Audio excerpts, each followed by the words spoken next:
नमस्कार दोस्तों, स्वागत है आपका कन्हैया जीएस वर्ल्ड में। दोस्तों, यदि आप हमसे जुड़े हैं तो जानते होंगे कि यूपीएसआई 2021 का हम जितने भी शिफ्ट हो रहे हैं सभी क्वेश्चन का एनालिसिस करवा रहे हैं और आज भी 14 नवंबर फर्स्ट शिफ्ट का एनालिसिस लेकर आ गए हैं। वो अभी 40 प्लस क्वेश्चनों के साथ, जो कि जीएस और हिंदी और थोड़े कुछ मैथ के भी सवाल हैं और एकदम एग्जैक्ट वही सवाल हैं जो कि परीक्षा में पूछे गए हैं। ठीक है, तो सभी क्वेश्चन पर बात करेंगे। तो चलिए बिना देरी किए हुए शुरू करते हैं। उससे पहले यदि आए हैं आप कन्हैया जीएस वर्ल्ड पे पहली बार तो सुन लीजिए थोड़ा सा प्रचार प्रसार। आप लाल कलर वाले बटन को दबाकर सब्सक्राइब कर सकते हैं और बगल में घंटे वाला निशान भी दबा दीजिए। इससे आने वाले वीडियो आपको मिलते रहेंगे और ऐसे ही एनालिसिस वाले वीडियो, रिव्यू वाले वीडियो आप देख सकेंगे। ठीक है, तो 100% रियल और ऑथेंटिक क्वेश्चन के बारे में बात करते हैं और फुल डिटेल से एनालिसिस भी करेंगे। ठीक है, तो चलिए शुरू करते हैं बिना देरी किए हुए। देखिए, जीएस का पहले बात करें तो जीएस में एक क्वेश्चन पूछा गया था। पहला क्वेश्चन आया था यहाँ पर कि देखिए, आर्टिकल से बहुत सारे सवाल पूछे जा रहे हैं। जितने भी शिफ्ट में अब तक एग्जाम हुए हैं सबसे ज़्यादा आर्टिकल पूछे जा रहे हैं।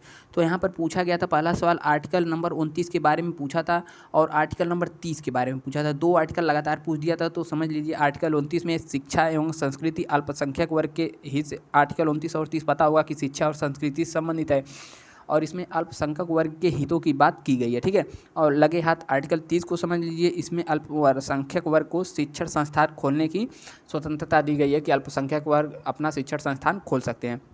और यहाँ पर पूछा गया था आर्टिकल 352 में। ठीक है, तो आर्टिकल 352 यहाँ पर देखेंगे, आर्टिकल 352 में है राष्ट्रीय आपात। तो देखिए, राष्ट्रीय आपात वाला क्वेश्चन में खूब एकदम झकझोर के पूछ रहा है।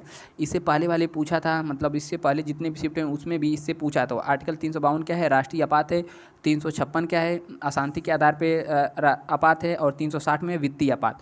और उसी के साथ यहाँ पर आर्टिकल 267 पूछ लिया। देखिए 267 में क्या है? आकस्मिक निधि। ठीक है, यानी कि ऐसा फंड बनाया जाएगा, उसमें पैसा रखा जाएगा, कोई आपातकाल की स्थिति आए तो उसमें से खर्च कर सकते हैं। तो आकस्मिक निधि के बारे में पूछ दिया।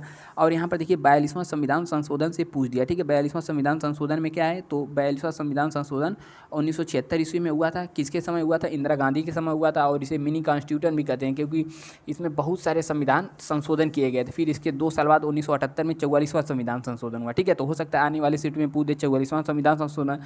तो 1978 के ईस्वी में हुआ था। ठीक है, 1978 में हुआ था। और किसके समय? मोरारजी देसाई के समय। ठीक है, और देखिए बहुत सारे क्वेश्चन हैं, अभी करीब 20 से 22 क्वेश्चन हैं जीएस के, जो कि एकदम हूबहू सवाल आए हैं। तो अगला सवाल क्या पूछ रहा है? नेक्स्ट सवाल कह रहा है, नेक्स्ट सवाल है कि यहाँ पर पूछा है कि आर्टिकल नंबर 13 से। ठीक है, आर्टिकल नंबर 13 से संबंधित पूछ दिया। तो आर्टिकल नंबर 13 में आपको पता होगा कि संसद कोई भी ऐसा कानून नहीं बनाएगा जिससे कि हमारे मूल अधिकारों का हनन हो। यदि वह ऐसा कानून बना देता है तो सुप्रीम कोर्ट उसे तत्काल नष्ट मतलब समाप्त कर सकता है।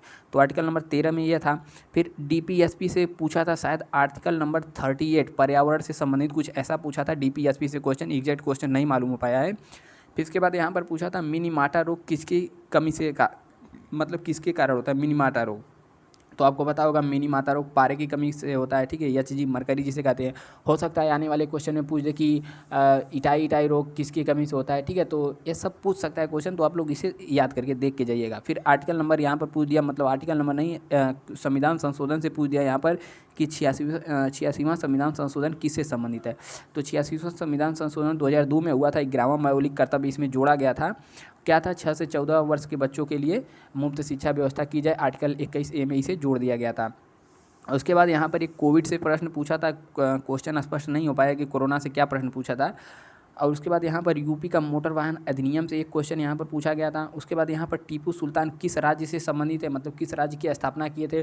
तो टीपू सुल्तान मैसूर राज्य की स्थापना किए थे। इनके पापा का नाम मतलब पिता का नाम हैदर अली था, पता होगा। फिर यहाँ पर महिलाओं के लिए पूछा था कि सबसे पहले विश्वविद्यालय किसने खोला? तो महिलाओं के लिए सबसे पहले विश्वविद्यालय किसने खोला था? डी कर्वे थे और रनाड़े साहब थे। हिस्ट्री का क्वेश्चन है यहाँ पर। और यहाँ पर एक पुलिस आयोग से क्वेश्चन पूछ दिया। ठीक है, पुलिस आयोग से एक क्वेश्चन पूछा था। और यहाँ पर पूछ दिया कि रेड क्लिफ रेखा कहाँ पर है, या फिर रेड क्लिफ रेखा से संबंधित पूछा था। तो रेड क्लिफ रेखा कहाँ पर है? भारत और पाकिस्तान के। हो सकता है मैकमोहन अगले वाले में पूछे तो मैकमोहन भारत और चाइना के बीच में है। उसके बाद यहाँ पर पूछा है कि लोकसभा को भंग कौन कर सकता है और किस आर्टिकल में? ठीक है, इससे संबंधित क्वेश्चन पूछा था। तो लोकसभा को भंग करने का अधिकार देखिए यहाँ पर राष्ट्रपति जी को है। और आर्टिकल 85 के तहत राष्ट्रपति को यह अधिकार मिलता है कि वह लोकसभा को भंग कर सकते हैं। और राज्यसभा की बात करें तो राज्यसभा एक ऐसा सदन है जिसे भंग नहीं किया जा सकता। एक बार फिर से यदि अभी तक आप वीडियो देख रहे हैं तो वीडियो को लाइक जरूर कर दें और चैनल के नीचे जो लाल कलर वाला सब्सक्राइब लिखा है उसे क्लिक करके बगल में एक घंटा उंटा का निशान आएगा उसको भी दबा लें, ठीक है। अब यहाँ पर एक क्वेश्चन पूछ दिया था कि महात्मा गांधी जी की मृत्यु से संबंधित का क्वेश्चन पूछा था। तो मृत्यु आपको पता होगा 30 जनवरी 1948 को हुआ था। नाथूराम गोडसे ने इनकी मार दी थी गोली, ठीक है, 3 गोली मार दिए थे। फिर यहाँ पर पूछा गया है, देखिए क्वेश्चन, सुभाष चंद्र बोस ने इस्तीफा क्यों, मतलब कब दिया। तो सुभाष चंद्र बोस ने इस्तीफा दिया था त्रिपुरी संकट के नाम से इसे जाना जाता है। 1948 ईस्वी में कांग्रेस अधिवेशन चल रहा था। महात्मा गांधी जी अपने कैंडिडेट को जिताना चाहते थे, मतलब रखना चाहते थे। इसी संबंधी कुछ विवाद हो गया था। त्रिपुरी संकट के नाम से इसे जाना जाता है। 1939 ईस्वी में सुभाष चंद्र बोस ने इस्तीफा देकर के कांग्रेस को त्याग दिया था। और यहाँ पर अगला क्वेश्चन पूछा गया अनुसूची नंबर 10 से संबंधित। तो अनुसूची नंबर 10 क्या है, दल बदल है ना, अनुसूची है कि भाग में, अनुसूची नंबर 10 में दल बदल है शायद, ठीक है। उसके बाद यहाँ पर एक क्वेश्चन पूछ लिया, इलाहाबाद विश्वविद्यालय की स्थापना कब हुआ था, ठीक है। ये एकदम रियल क्वेश्चन है, इलाहाबाद विश्वविद्यालय की स्थापना कब हुआ था। तो देखिए हमें तो एग्जैक्ट नहीं मालूम, शायद 1885 कि 1900 कुछ 1885 कुछ ऐसा ही है, आप लोग देख लीजिएगा, हमें एग्जैक्ट याद नहीं है, बता दे रहे हैं। और फिर देखिए यहाँ पर नेक्स्ट क्वेश्चन क्या पूछा गया था, ठीक है। नेक्स्ट क्वेश्चन पूछा गया था यहाँ पर, एक बार फिर से देख लीजिए। अभी पहली बार वीडियो देख रहे हैं तो यहाँ पर लाइक वीडियो को जरूर करें। लाइक करने से कुछ मिलता नहीं है, इससे वीडियो थोड़ा रैंक करता है, ऊपर आता है। और चैनल पे नए हैं तो सब्सक्राइब कर दीजिए। आते हैं नेक्स्ट क्वेश्चन, थोड़ा हिंदी का क्वेश्चन भी हम लोग देख लेते हैं, ठीक है। तो देखिए यहाँ पर हिंदी से क्वेश्चन पूछा गया था, हिंदी वाला एकदम ऑथेंटिक क्वेश्चन है। यहाँ पर पूछा गया था उज्ज्वल का शुद्ध रूप क्या है। तो उज्ज्वल का हमने शुद्ध रूप खुद ही लिख दिया है, ठीक है। उज्ज्वल शुद्ध रूप से ऐसे लिखा था है, और उज्ज्वल कुछ मतलब उज्ज्वल ऐसे कुछ करके लिखा था, पूछा था इसका शुद्ध रूप क्या होगा, तो शुद्ध रूप हमने लिख दिया, ठीक है। और इसके बाद देखिए एक क्वेश्चन यहाँ पर पूछा गया आग का पर्यायवाची। तो आग का पर्यायवाची आपको पता होगा, दहन, पावक, वैश्वानर, अनल, अग्नि, ठीक है। अग्नि ये सब आग के पर्यायवाची हैं। और फिर यहाँ पर पूछ दिया कि संज्ञा और सर्वनाम से संबंधित क्वेश्चन पूछा। तो सर्वनाम 6 प्रकार के होते हैं, संज्ञा 5 प्रकार के होते हैं, ठीक है, इससे हो गया। और फिर यहाँ पर आवृत्ति का विलोम पूछ दिया। तो आवृत्ति का विलोम क्या होगा, अनावृत्ति होगा। और यहाँ पर पूछ दिया पृथ्वी का पर्यायवाची, पर्यायवाची या विलोम कुछ ऐसा पूछा था। पृथ्वी का तो भू, धरा, वसुंधरा, ठीक है, धरती, ये सब धरणी हो जाएगा, अचला हो जाएगा, अचल हो जाएगा, ठीक है। सब किसका पर्यायवाची है, पृथ्वी का है। और यहाँ पर देखिए नेक्स्ट क्वेश्चन पूछा गया था कि पृथ्वी का पर्यायवाची हो गया। और यहाँ पर आप कमल की पर्यायवाची देख कर जाएँ, हो सकता है पूछ दे कि जल, नीर, तोय, अम्बु, ये सब किसका पर्यायवाची होगा, कमल का। अब यहाँ पर एक क्वेश्चन पूछ दिया संधि। संधि से 2-3 क्वेश्चन थे, अब संधि वाला क्वेश्चन एग्जैक्ट याद नहीं है। और साहित्यिक रचनाएं पूरे एकदम घुमा कर पूछ रहा है, एकदम जोरदार पूछ रहा है। वो अभी लेटेस्ट नहीं पूछ रहा है, पीछे पीछे का पूछ रहा है, साहित्यिक रचना देख कर जाइए। और यहाँ पर पूछ दिया श्रृंगार रस, ठीक है। श्रृंगार रस में कोई रस था, उसका शायद अस्थायी भाव पूछा था, ये नहीं पता।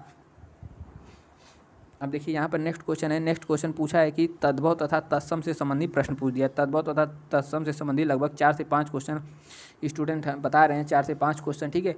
और यहाँ पर साहित्यिक रचनाएं और सरस्वती पुरस्कार से पूछ रहा है क्वेश्चन। और गद्य दे दिया था, गद्य में से 4-5 क्वेश्चन छांटना था, ऐसा भी हमें पता चला है कि पूछा था। अब देखिए यहाँ पर कुछ रीजनिंग के एग्जैक्ट सवाल मिल चुके हैं।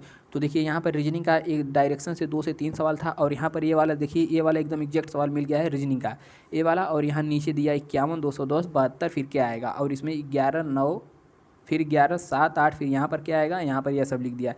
वर्ग गिनने से संबंधित कई क्वेश्चन थे। और त्रिभुजों की संख्या, मान लीजिए कोई ऐसा त्रिभुज दे दिया तो पूछा इसमें कितना त्रिभुज है, इससे संबंधित पूछा था।